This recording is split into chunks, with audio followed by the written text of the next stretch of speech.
கிறிஸ்து இயேசுவில் இணைந்த இறை ஆறுதல் உறவுகளே, உலக வரலாற்றில் அதிகாரமும் ஆன்மீகமும் ஒருங்கே அமைந்த ஆட்சியாளர்கள் மிக சிலர். தற்போதைய சுயநல உலகிற்கு ஒரு தலைவன் எப்படி இருக்க வேண்டும், எத்தகு தாழ்மையுடனும் தர்ம சிந்தனையுடனும் இருக்க வேண்டும் என்பதை 7ஆம் நூற்றாண்டிலேயே தன் வாழ்நாளின் மூலம் நிரூபித்து காட்டியவர்தான் நம் புனித ஆஸ்வால்ட். இவர் கிபி 604ஆம் ஆண்டு இங்கிலாந்தின் நார்த்தும்பிரியா நாட்டின் அரச குடும்பத்தில் பிறந்தார். அவர் தந்தை போரில் கொல்லப்பட்டதை அடுத்து அவரது சித்தப்பா அரசராக முடிசூட்டப்பட்டார். அரசியல் சூழ்ச்சிகள் மற்றும் உள்நாட்டு போர்கள் காரணமாக சிறு வயதிலேயே அவர் தன் நாட்டை விட்டு கட்டாயமாக வெளியேற்றப்பட்டு ஸ்காட்லாந்தில் உள்ள அயோனா என்ற தீவில் அகதியாக தஞ்சமடைந்து பல ஆண்டுகள் அங்கேயே வாழ்ந்து வந்தார். மேலும் அங்கு வாழ்ந்த ஐரிஷ் துறவிகளால் ஈர்க்கப்பட்டு திருமுழுக்கு பெற்று கிறிஸ்தவத்தை தழுவினார். கிபி 633ஆம் ஆண்டு அவரது சித்தப்பா இறந்த பின் ஆஸ்வால்ட் நார்த்தும்பிரியாவிற்கு திரும்பி அவர் தனது அரசுரிமையை பெற்று மீண்டும் அரசரானார்.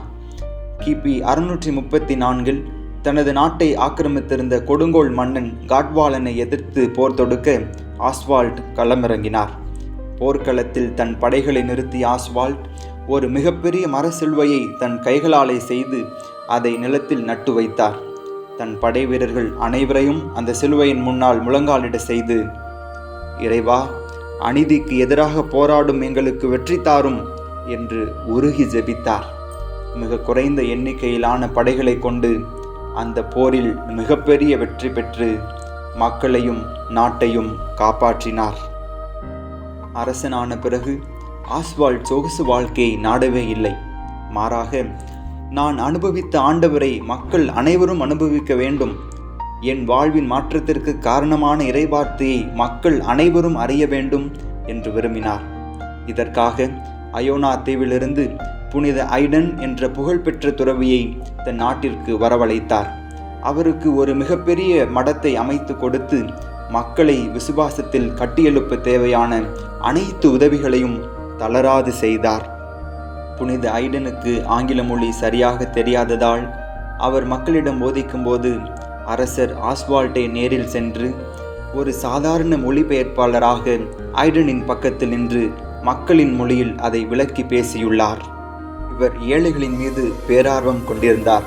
ஆம், ஒருமுறை ஈஸ்டர் பெருவிழாவின் போது அரண்மனை வாசலில் நூற்றுக்கணக்கான ஏழைகள் உணவின்றி தவிப்பதை கண்ட அவர் உடனே தம் முன்னிருந்த பெரிய வெள்ளி தட்டுகளை சிறு சிறு துண்டுகளாக உடைத்து ஏழைகளுக்கு பகிர்ந்தளிக்க உத்தரவிட்டார்.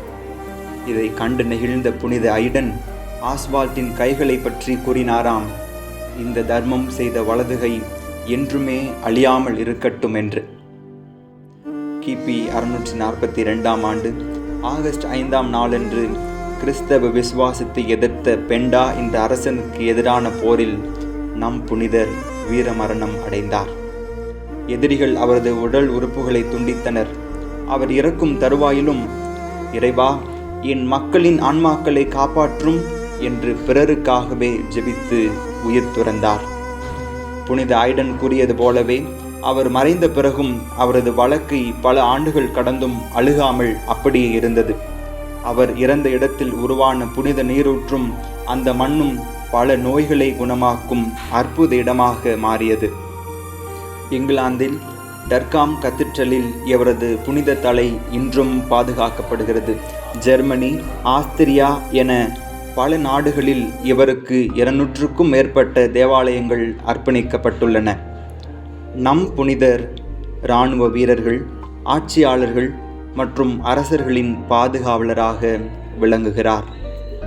நமக்கு கொடுக்கப்பட்டிருக்கின்ற சிறு சிறு அதிகாரங்களும் வாய்ப்புகளும் நம்மை உயர்த்துவதற்கு மட்டுமல்ல, மாறாக நம்மை சுற்றி வாழக்கூடிய மனிதர்களை தாங்கி பிடிப்பதற்காகவே என்பதை உணர்ந்து வாழ நம் புனிதர் இன்று நமக்கு அழைப்பு விடுக்கிறார். நண்பர்களே, இந்த வீடியோ உங்களுக்கு பிடித்திருந்தா லைக் பண்ணுங்கள், உங்கள் நண்பர்களுக்கு ஷேர் பண்ணுங்கள். புனிதரின் வாழ்க்கையை பற்றிய கருத்துக்களை கமெண்டில் சொல்லுங்கள்.